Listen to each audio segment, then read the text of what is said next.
The creepy old lady pulling out her teeth at midnight. The pregnant woman giving birth to a monster after 10 months. The ghost under the bed reaching out to claim lives. If one day the horror novels you read were all to be reenacted in reality, where all fantasies became facts, how would you prevent the disasters from happening? Emma is a horror writer. She has written many best-selling works. On this day, she was hosting a book signing event, preparing to conclude the final installment of her long series. Unexpectedly, she encountered her old friend Caroline, whom she hadn't seen in 15 years. Emma warmly greeted her. Caroline was unimpressed. She accused Emma of her horror novels, causing her mother to become abnormal. She even started imitating the behaviors of the novel's protagonist. C'est de la fiction, Caroline. Je vais pas te faire un dessin, c'est des choses que j'invente pour me faire de la thune.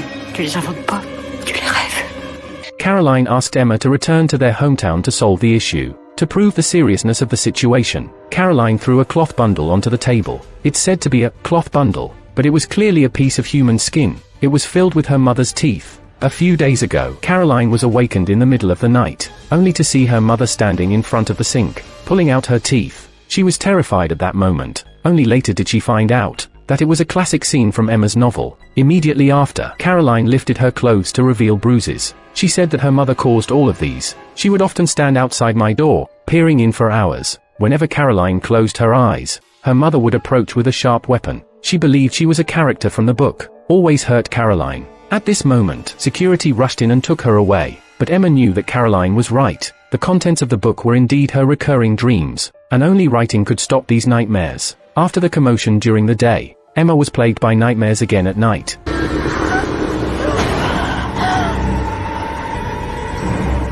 At this moment, Emma didn't know yet that she would face a real nightmare after waking up. Caroline had actually hanged herself at her workplace. Before her death, she said Marianne would go find your parents. Marianne is the protagonist of Emma's novel. Emma gathered her courage and dialed her mother's number, but there was no answer on the other end. Emma became worried and called the neighbor to confirm. They said her mother's house was empty. Emma returned to the town of Eldon with her assistant. They decided to visit Caroline's mother first. They walked through the desolate courtyard and rang the doorbell. Mary opened the door slightly and peeked out. She had a smile on her face. She didn't show any sadness for her daughter's death. The old lady invited the two inside for tea. The house was filled with horror novels. She said she really likes the Marianne series. She hopes Emma will continue writing. Otherwise, there will be consequences. The old lady's behavior is becoming increasingly insane. She even started to have incontinence. Emma and the assistant fled the cottage. The two drove to Emma's parents' house. As they arrived at the doorstep, they saw a blood-stained cloth bag hanging on the doorknob. Emma dared not open it. She casually threw it aside. She soon realized that the door wasn't locked. The cups on the table were still haphazardly placed. Fortunately, her parents were fine.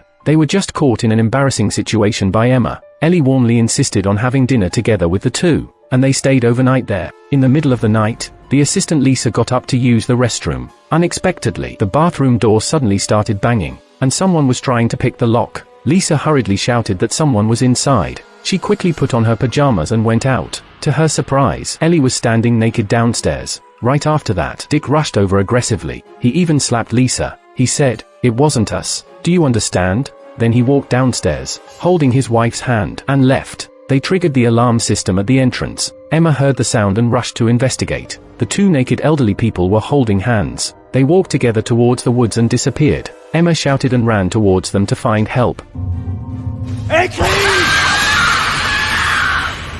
Lisa noticed that Emma hadn't returned after a while, so she went downstairs to search. A phone call rang out. She approached the landline phone, unaware of the eerie shadow on the ground. Only after answering the call did Lisa realize. It turned out that after the alarm was triggered, the security service center called to confirm. She briefly explained the situation. The staff said they would contact the police to verify. They also told Lisa to close all the doors and windows, to prevent anyone from taking advantage and breaking in. Lisa approached the wide-open door and locked it.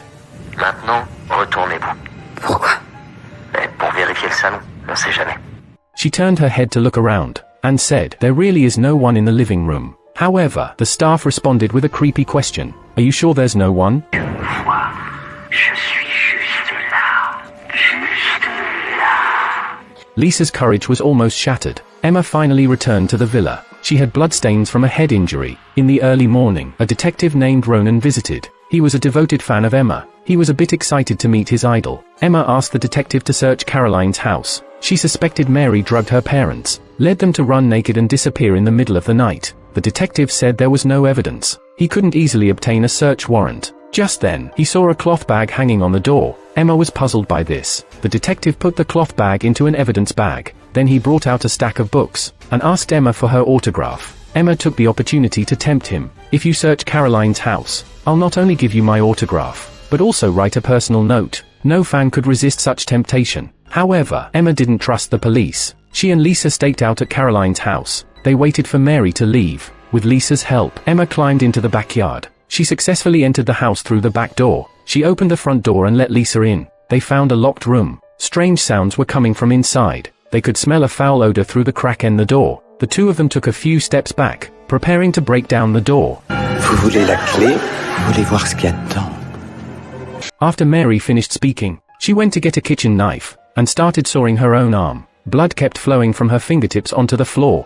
Emma told her to stop immediately. Mary promised that as long as Emma continued writing the book, she would stop. Emma's parents would also be able to come back. Lisa realized something was wrong with this old woman. She hurriedly dragged Emma away. On the other side, Detective Ronan carried the small cloth bag. He went to consult a friend in town who was knowledgeable about witchcraft. The friend explained that it was a kind of mark. It's like a wireless router. If you want to cast a spell on someone, you have to place this cloth bag near them. At this moment, Emma sat alone by the seaside. Unexpectedly, she ran into her high school friend, Eva. The two of them, along with Caroline and other friends, used to hang out together frequently. They even gave themselves the name Shipwreck Gang. Eva mentioned that Caroline's funeral would be held soon. She said, "You should come and attend." Emma initially didn't want to attend, but her recurring nightmare resurfaced. The dreams during the night were bizarre and surreal, either dreaming of finding hair and teeth in a cup, or dreaming of Mary crawling out of a rabbit hole, stabbing her eye with a knife. It seemed that the nightmares wouldn't stop until the problem was resolved. Therefore, Emma decided to attend Caroline's funeral. She saw Mary spitting on her daughter. In panic, she ran out of the funeral. Unexpectedly, the members of Shipwreck Gang followed her. Everyone sat by the seaside, drinking and chatting. It was a way to commemorate the deceased Caroline. They spent 5 hours by the seaside before dispersing. Emma went home, feeling drunk. She really wanted her parents to come back. So, she started a new series, Dark Stories Fermented in the Darkness. Emma immersed herself in a terrifying fantasy world. It continued until the sunrise. Bruised and battered, Ellie emerged from the sea. She returned to the town. Lisa saw Ellie as soon as she stepped out of the house. She quickly called Emma out. However, Ellie went straight into the house. She locked herself in the room and refused to come out. Emma called Ronan to handle the current situation. Meanwhile, two members of the Shipwreck Gang were inspecting the fish traps by the seaside. They discovered the sea filled with carcasses of cows. In the evening, Emma went to Mike's house for dinner as planned. They had a relationship 15 years ago. Presently, Mike was married. His wife was not only pregnant with his child, but they were also raising her ex-husband's son.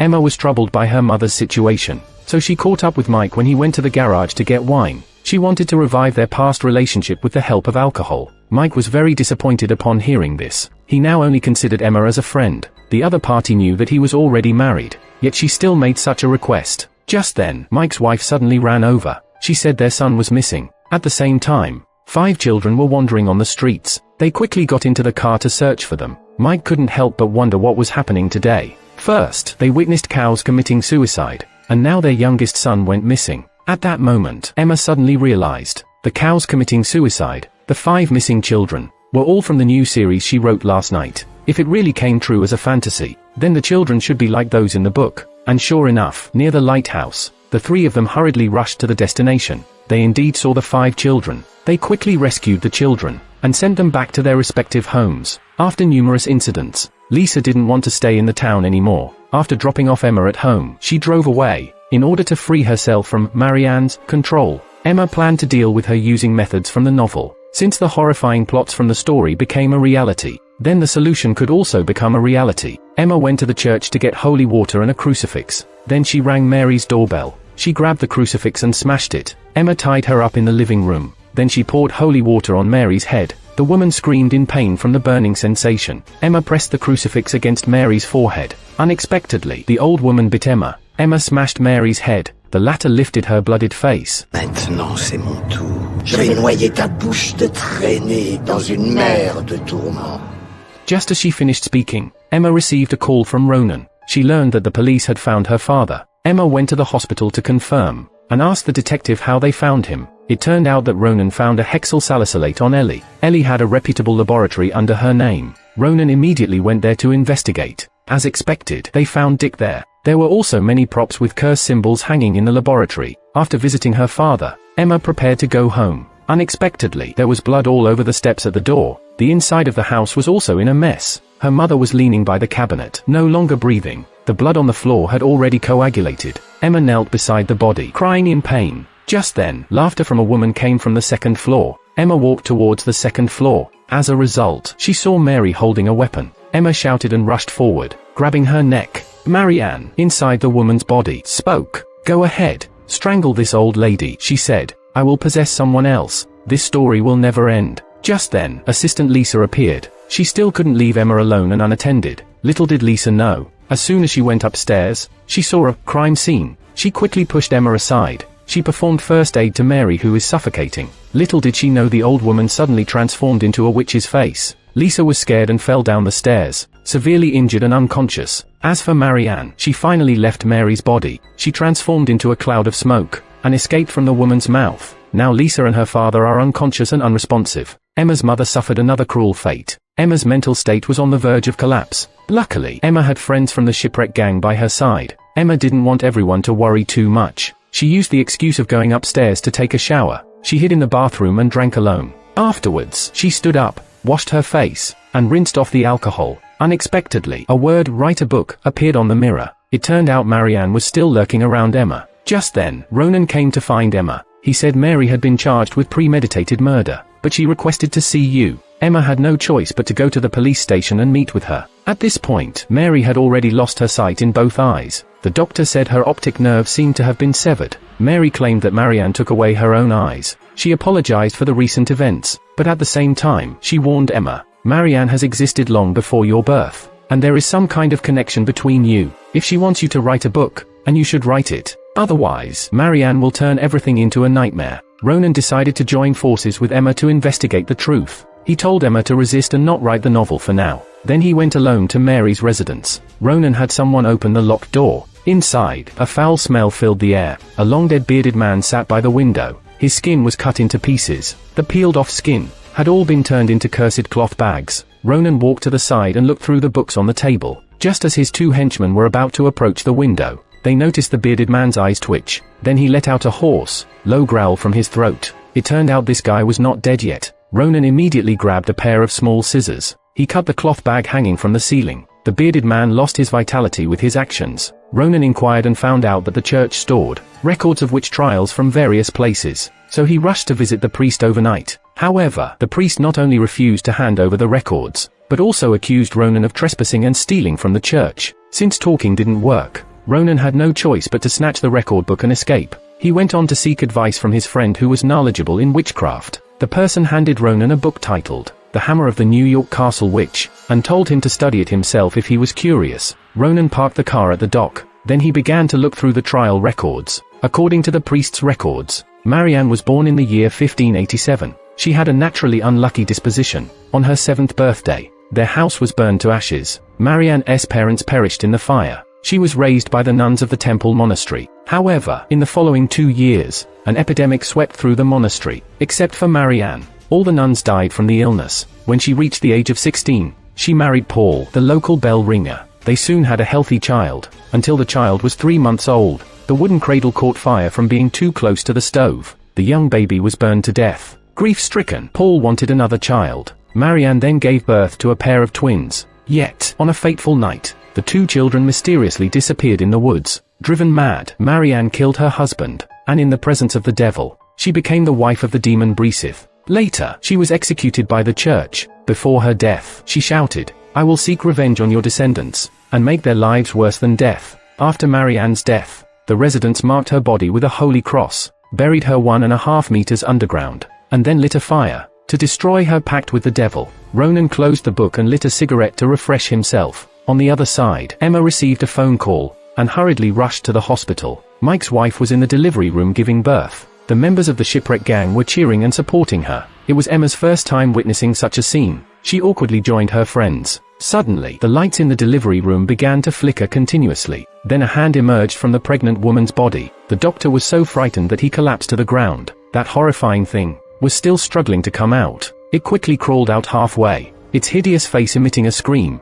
The next second, Emma woke up from her dream. Suddenly, the phone on the table kept vibrating. She picked it up and answered. It turned out that she indeed learned that Mike's wife was going into labor. Emma put on her coat and headed to the hospital. Everything was happening just like in the dream. Fortunately, Mike didn't let everyone into the delivery room. Emma had a feeling that the dream foreshadowed something. She wanted to go in and warn Mike, but two friends stopped her outside. Eva advises Emma to calm down. Don't overthink. The protagonist breaks free and tries to rush into the delivery room. Fortunately, Mike appears and stops her. He also says that the baby has been safely born. Emma, with her tired body, goes home to rest. Because she refuses to write the book, Marianne starts causing various disturbances. She continuously torments Emma with nightmares. Meanwhile, late at night by the seaside, Adam from the shipwreck gang is busy at the dock. He vaguely feels that someone is watching him from the shadows, but Adam carefully examines his surroundings and doesn't find anything unusual. He is about to go back to work when suddenly a dark figure pounces on him.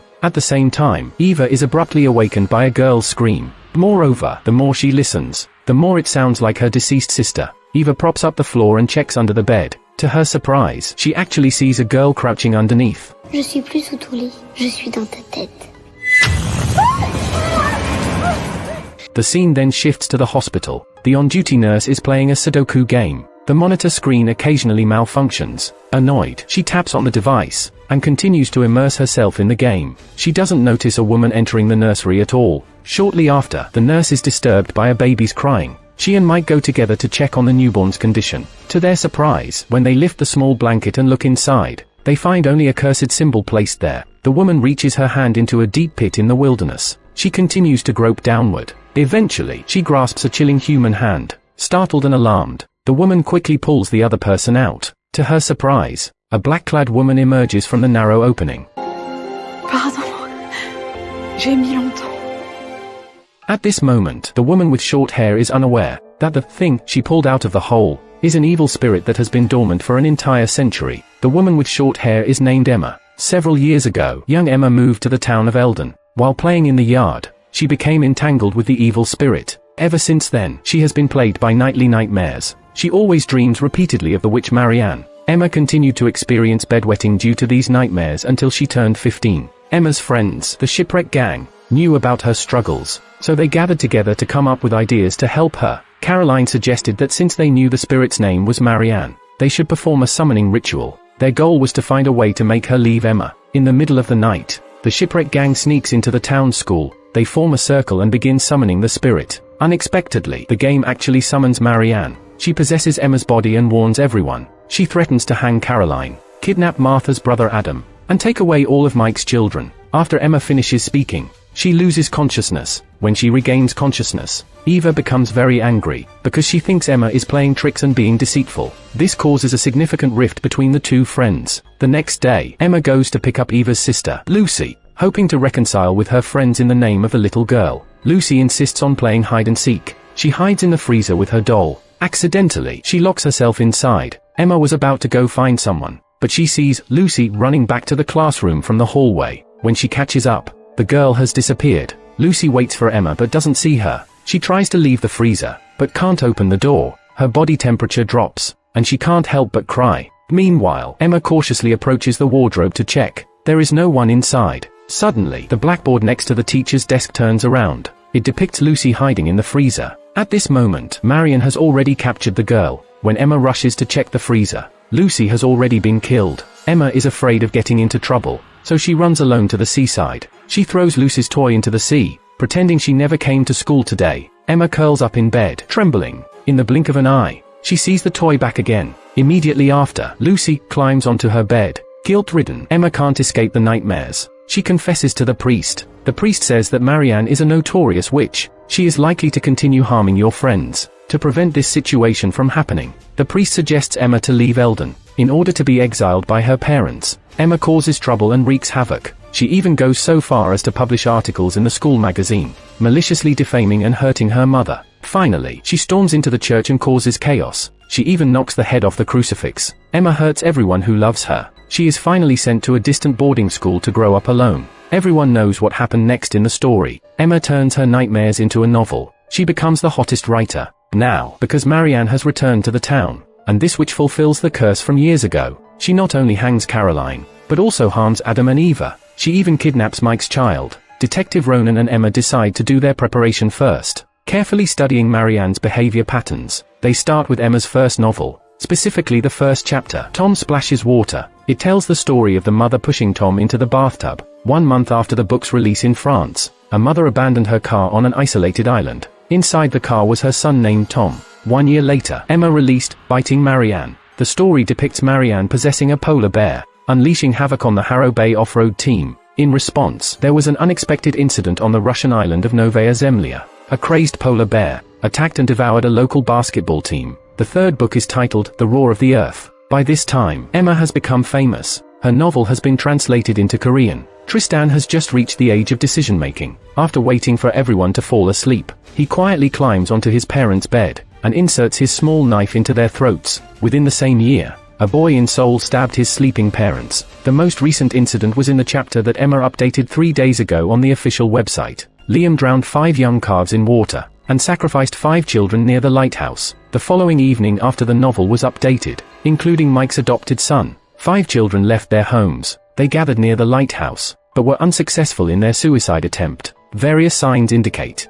Emma's written novel will come true in reality. So what if she writes Marianne's death in the serialization? Emma decides to give it a try first. Little did she know, she faints as soon as she touches the keyboard, and even dreams of Ronan and Mike turning into crows. It seems that directly killing Marianne won't work. Emma follows Ronan's advice. She prepares a trap to lure Marianne to Lighthouse Island. The shipwreck gang decides to join after learning the news. Late at night, everyone arrives at the abandoned school on Lighthouse Island. They move tables and chairs, preparing to summon spirits once again, and then guide Marianne to possess a dog. Once everything is ready, the summoning begins. They successfully summon Marianne. The evil spirit leaves Lisa's body. They arrived on Lighthouse Island, but Emma and the others were completely unaware. They thought the summoning had failed, preparing to find places to rest and leave the island the next day. Emma knew that Eva had been secretly in love with Martha, so she created an opportunity for them to be alone together. Although Eva disliked Emma a lot, since the situation had come to this, she decided to confess.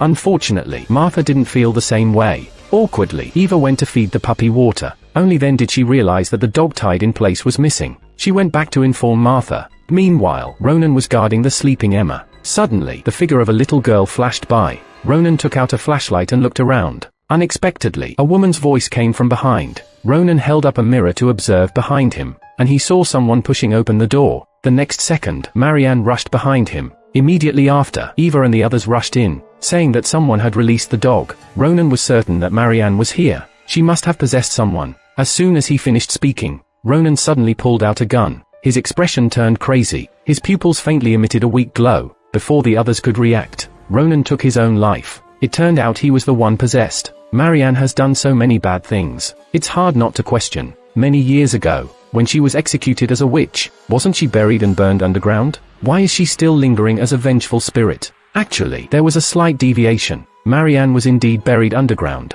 The priest climbed into the pit as instructed, to completely burn her, but the burial cloth suddenly wriggled, and the charred corpse appeared. Frightened, the priest scrambled out of the pit. He didn't dare to complete the task. Instead, he lied to the outside world, claiming that Marianne had been burned. This is what allowed the curse to persist for centuries. After Ronan was shot, his body floated in mid-air, his mouth wide open. This was a sign that Marianne was trying to emerge. Upon seeing this, everyone immediately fled the school. Unexpectedly, the vicious dog blocked their path, its pupils glowing. Clearly, it was in a possessed state. Several people found hiding places. Emma ran back to the car to grab a handgun, but when she looked up, the dog was gone. She gathered her courage and got out of the car. The growl of the vicious dog sounded from behind. On the other side, Eva and Mike ran back to the classroom. Unexpectedly, Daisy's fluffy toy stood in the center. The two of them cautiously avoided it, but then the fluffy toy started to speak. At one moment, it said, "One of you will die," and then it praised how tasty Mike's child was. Eva pulled Mike and hid, reminding him not to be deceived.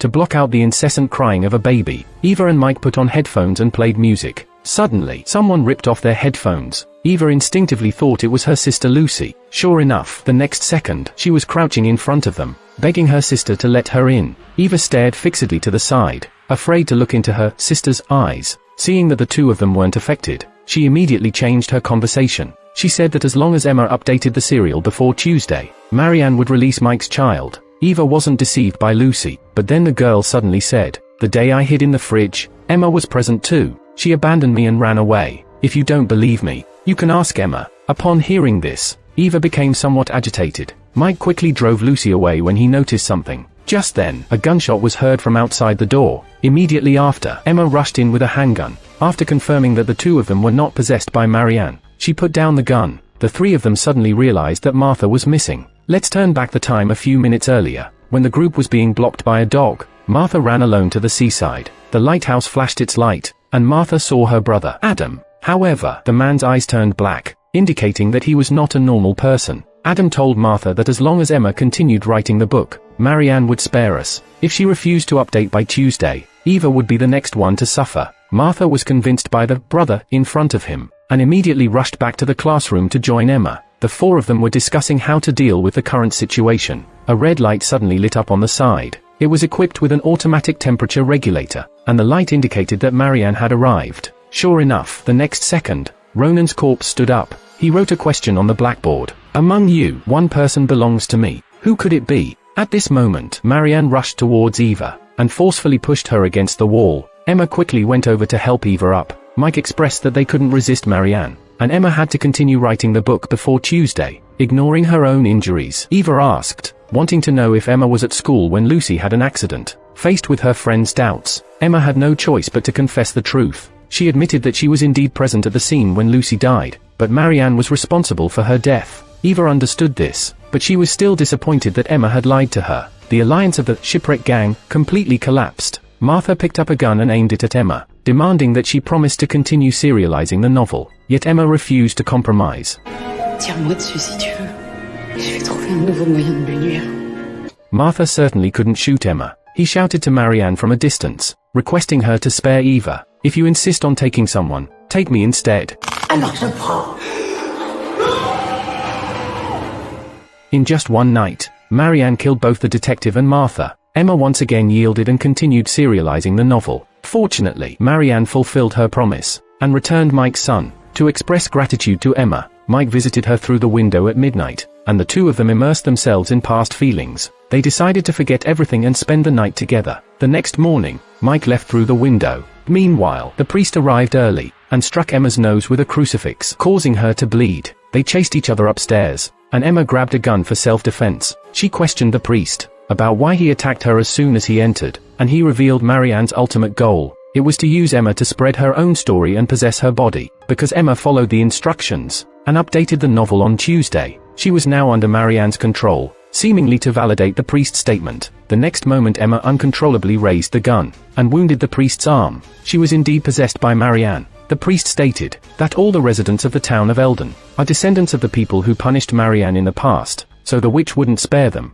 Emma looked into the mirror, and saw a hand reaching out from the cupboard, pointing in a certain direction. Following its guidance, Emma walked to the backyard. She heard a nursery rhyme coming from the tool shed, and proceeded to knock down the wooden structure, revealing the pit where Marianne was encountered. Emma knelt on the ground and reached in. Then she grabbed Marianne's hand,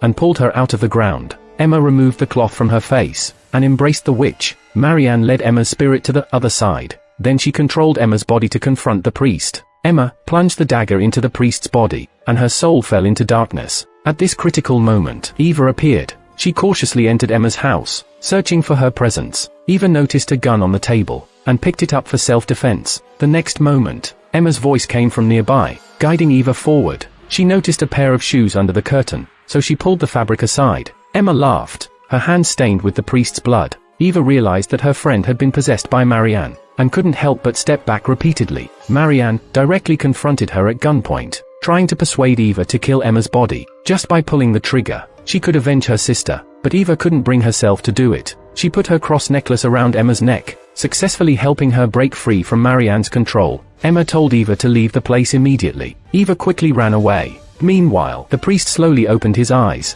Since 4th grade, he had made a firm determination to serve God for life, and not die at the hands of Marianne. The priest crawled to the edge of the pit, and took out a gasoline bucket, and poured it into Marianne's burial site. The next moment, he was dragged into the grave, and the gasoline splashed on both of them. the demon reached out and grabbed the priest, refusing to let go. Meanwhile, Eva, halfway through her escape, couldn't bear to leave Emma behind, and hurriedly returned to the house. She saw Marianne gripping Emma's hand tightly, about to pull the trigger. Finally, the priest broke free from the demon's grasp, and lit the lighter in his hand. The next moment, Marianne's physical body perished, and her pact with the demon was destroyed. Eva also tackled Emma, who was holding the gun, and both of them survived. They successfully expelled Marianne, and regained peace in their lives. Soon after, Dick and Lisa recovered, and Emma prepared to take Lisa home. She also wanted to say goodbye to Mike along the way, but to her surprise, he denied their one-night stand, and scolded Emma for trying to ruin his family. Emma was deeply puzzled,